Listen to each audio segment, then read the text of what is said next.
Now, the Commerce Commission is wanting answers from petrol companies over what it calls anomalies in retail fuel pricing over the first year of their new regulatory regime.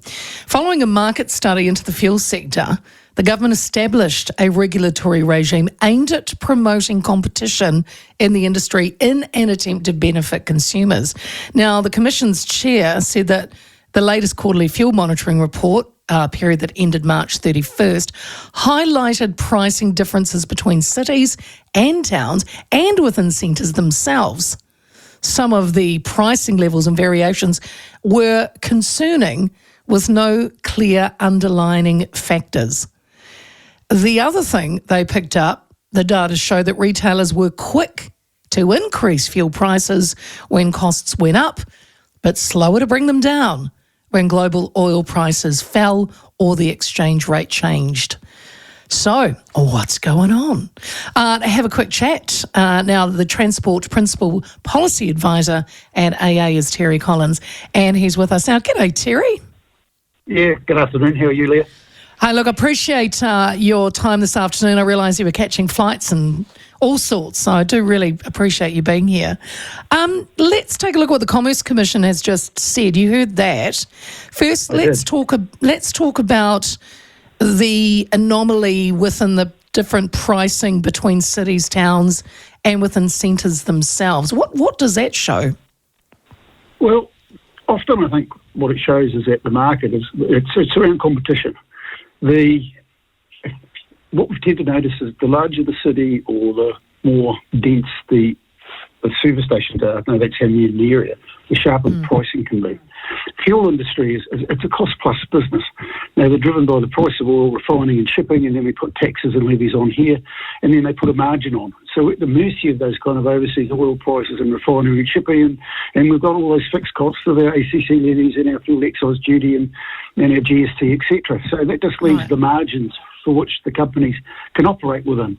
And when we look at that, because we monitor those margins, and I know that the Commerce Commission monitors and MB also look at those margins, they tend to just operate within a band, but up and down. Yeah. And the only way I probably describe it is they buy, different companies buy different fuels on different days, and that can affect the price.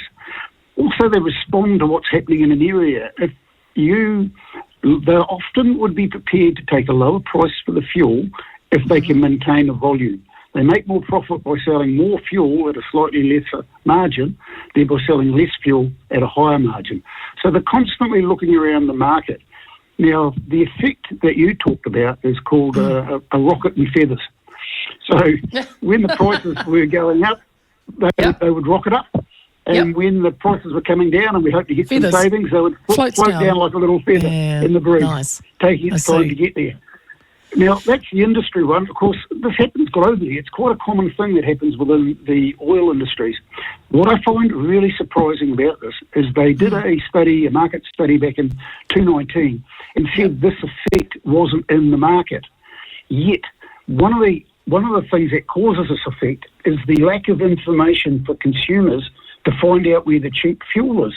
Well, since that last study, they've put price boards up on every service station that they require. They disclose the full pricing of all the grades of fuel. And we've got all these brand new apps that are turning up, which tells everybody where the cheap fuel is. So, I love it. So by all accounts, it shouldn't have been existing. So my kind of question I'm scratching my head about over is, did it actually exist in the last market study and they didn't find it because they're using this new modelling method? Or has something happened that it's now taking effect over that period? And even the Commerce Commission, by their own admission, don't have an answer for that. Wow. Okay, so I like that, rocket and feathers. But, okay, so you're saying that because companies buy at different days, different fuel prices, that's why we can see a difference in pricing, even within, say, 10 kilometres, 5 kilometres of another petrol station, it can change by as much as 50 cents, which is, because I'm on that app. Is it Gatsby or Gas Spy? Yeah. We're talking about. Well, I think you can. I think it's a play on words. I think you can do it either way. I tend to think it's Gas Spy because it's doing it. But hey, look, the other thing is one of it's around how you're in the location, the competition is. The other is the kind of the new models that are coming. Now, years ago, full service stations had a guy come out and check your oil and did your air and everything. And then we kind of went to a full service station having coffee and muffins and a newspaper. Well, now we've got these low-cost operators who just have a swipe card. You drive in. Because there's no big overhead, no toilets, no staff, no whatever, they can take a smaller margin. And so they're introducing more competition into the market with this low-cost model. So it's originally it used to be called the Gull effect, because when Gull Oil first came in, that was their model, and everywhere they put a new Gull station, the prices would go down. So that was like, it was a wonderful thing. But now we've got these other independents who are doing the same